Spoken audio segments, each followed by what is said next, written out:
Hello, everyone. Welcome. I'm so delighted to be here with you and to share a story. Christmas is a time when we all get a little bit nostalgic and we look back on our childhood. And one of the stories that I remember hearing is A Child's Christmas in Wales. Please come along with me on this journey together. One Christmas was so much like the other. In those years around the Seatown corner now, out of all sound except the distant speaking of voices, I sometimes hear a moment before sleep that I can never remember whether it snowed for 6 days and 6 nights when I was 12, or whether it snowed for 12 days and 12 nights when I was 6.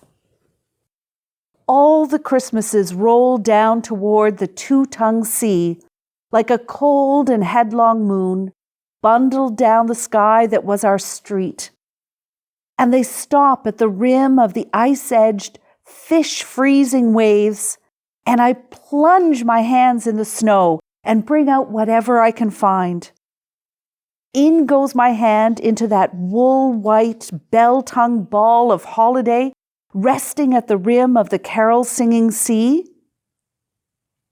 And out come Mrs. Prothero and the fireman. It was on the afternoon of the day of Christmas Eve, and I was in Mrs. Prothero's garden, waiting for cats with her son Jim. It was snowing. It was always snowing at Christmas. December, in my memory, is as white as Lapland, although there were no reindeer. But there were cats. Patient, cold, and callous, our hands wrapped in socks, we waited to snowball the cats. Sleek and long as jaguars and horrible whiskered, spitting and snarling, they would slide and sidle over the white back garden walls, and the lynx-eyed hunters, Jim and I, fur-capped and moccasin trappers from Hudson Bay off Mumbles Road, would hurl our deadly snowballs at the green of their eyes. The wise cats never appeared.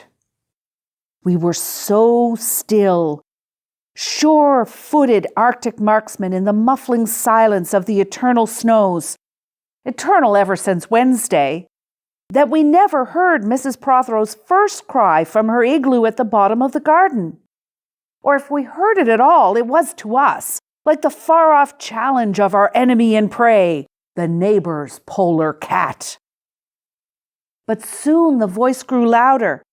"Fire!" called Mrs. Prothero, and she beat the dinner gong. And we ran down the garden with the snowballs in our arms towards the house. And the smoke indeed was pouring out of the dining room, and the gong was bombulating, and Mrs. Prothero was announcing ruin like a town crier in Pompeii. This was better than all the cats in Wales standing on the wall in a row. We bounded into the house laden with snowballs and stopped at the open door of the smoke-filled room. Something was burning, all right. Perhaps it was Mr. Prothero, who always slept there after midday dinner with a newspaper over his face. But he was standing in the middle of the room saying, "A fine Christmas," and smacking at the smoke with a slipper. "Call the fire brigade," cried Mrs. Prothero as she beat the gong. "They won't be here," said Mr. Prothero. "It's Christmas." There was no fire to be seen, only clouds of smoke, and Mr. Prothero standing in the middle of them, waving his slipper as though he were conducting. "Do something," he said. And we threw all our snowballs into the smoke. I think we missed Mr. Prothero and ran out of the house to the telephone box. "Let's call the police as well," Jim said. "And the ambulance." "And Ernie Jenkins. He likes fires." But we only called the fire brigade, And soon the fire engine came, and 3 tall men in helmets brought a hose into the house, and Mr. Prothero got out just in time before they turned it on. Nobody could have had a noisier Christmas Eve. And when the firemen turned off the hose and were standing in the wet, smoky room, Jim's aunt, Miss Prothero, came downstairs and peered in at them. Jim and I waited very quietly to hear what she would say to them. She said the right thing always. She looked at the 3 tall firemen in their shining helmets, standing among the smoke and cinders and dissolving snowballs, and she said, "Would you like anything to read?"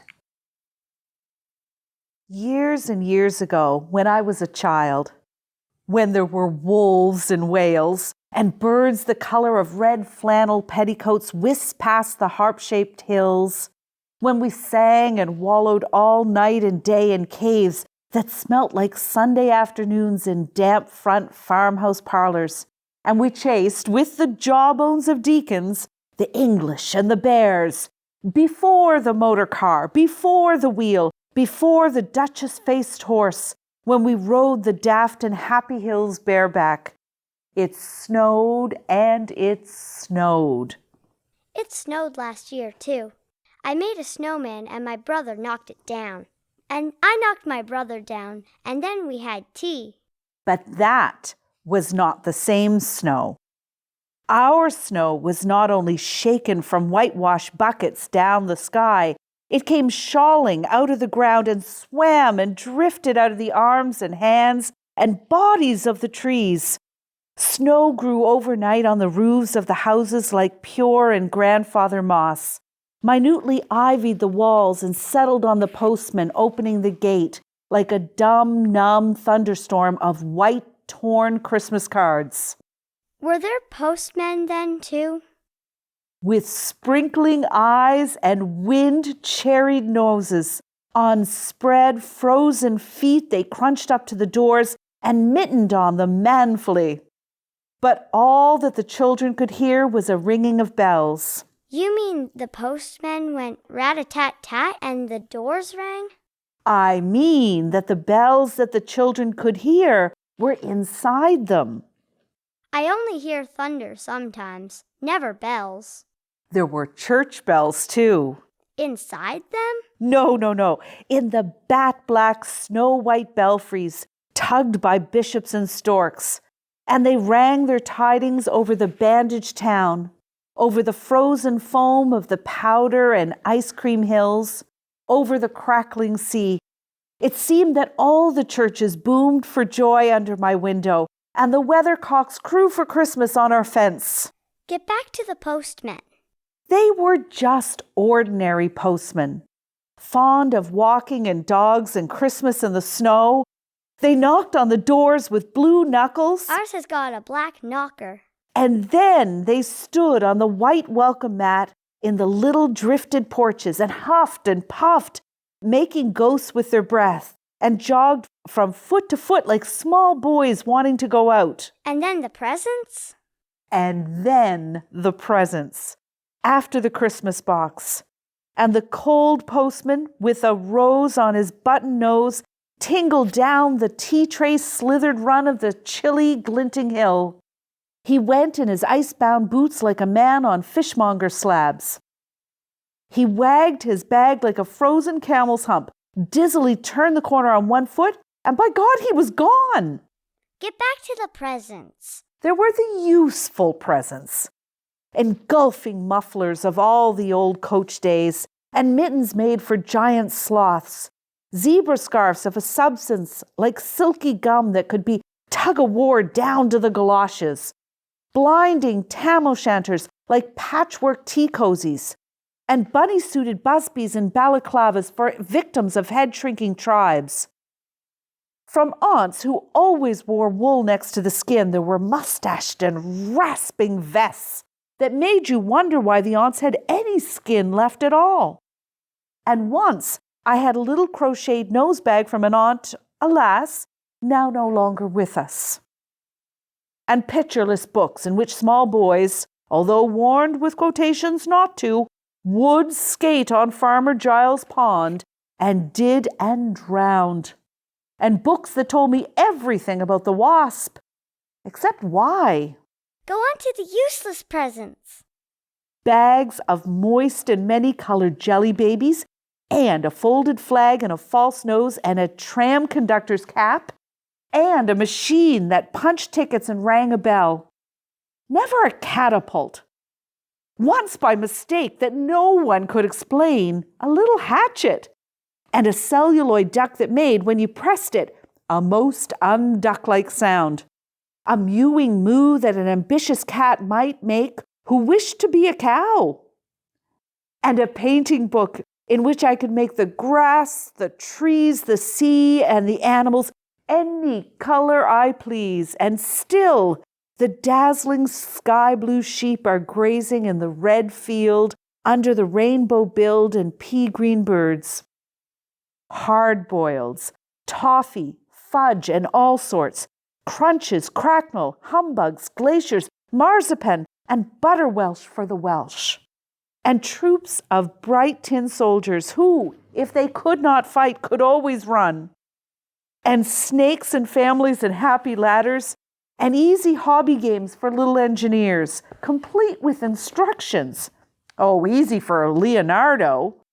And a whistle to make dogs bark to wake up the old man next door, to make him beat on the wall with his stick to shake our picture off the wall.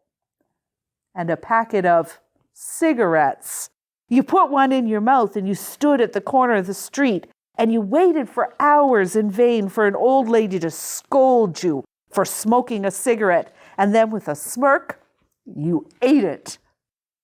And then it was breakfast under the balloons. Were there uncles like in our house? There are always uncles at Christmas. The same uncles. And on Christmas morning, with dog-disturbing whistle and sugar cigarettes, I would scour the swathed town for the news of the little world, and always find a dead bird by the post office, or the white deserted swings. Perhaps a robin, all but one of his fires out. Men and women waiting, scooping back from chapel with taproom noses and wind-bust cheeks. All albinos huddled their stiff black jarring feathers against the irreligious snow. Mistletoe hung from the gas brackets in all the front parlors. There was sherry and walnut and bottled beers and cracker by the dessert spoons, and cats in their furabouts watched the fires, and the high-heap fire spat, all ready for the chestnuts and the mulling pokers. Some few large men sat in the front parlor without their collars, uncles almost certainly, trying their new cigars, holding them out judiciously at arm's length, returning them to their mouths, coughing, then holding them out again as though waiting for the explosion. And some few small aunts, not wanted in the kitchen, nor anywhere else for that matter, sat on the very edges of their chairs, poised and brittle, afraid to break, like faded cups and saucers.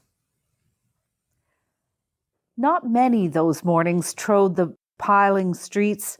An old man always, fawn-bouldered, yellow-gloved, and at this time of year with spats of snow, would take his constitutional to the white bowling green and back, as he would take it wet or fire on Christmas Day or Doomsday. Sometimes two hale young men with big pipes blazing, no overcoats and wind-blown scarves would trudge unspeaking down to the forlorn sea to work up an appetite, to blow away the fumes, who knows, to walk into the waves until nothing of them was left but two curling smoke clouds of their inextinguishable briars. Then I would be slapdashing home, the gravy smell of the dinners of others, the bird smell, the brandy, the pudding and mince, coiling up to my nostrils when out of a snow-clogged side lane would come a boy, the spit of myself, with a pink-tipped cigarette and the violet past of a black eye, cocky as a bullfinch, leering all to himself.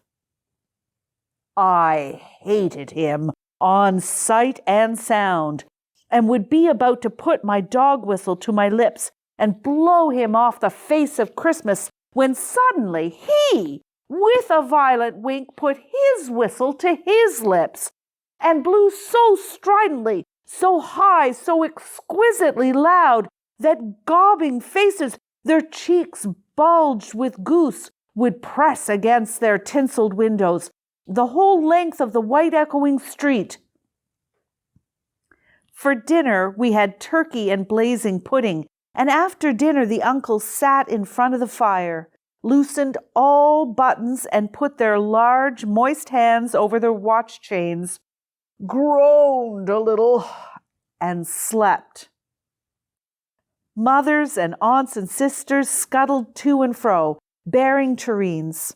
Aunt Bessie, who had already been frightened twice by a clockwork mouse, simpered at the sideboard and had some elderberry wine. The dog was sick.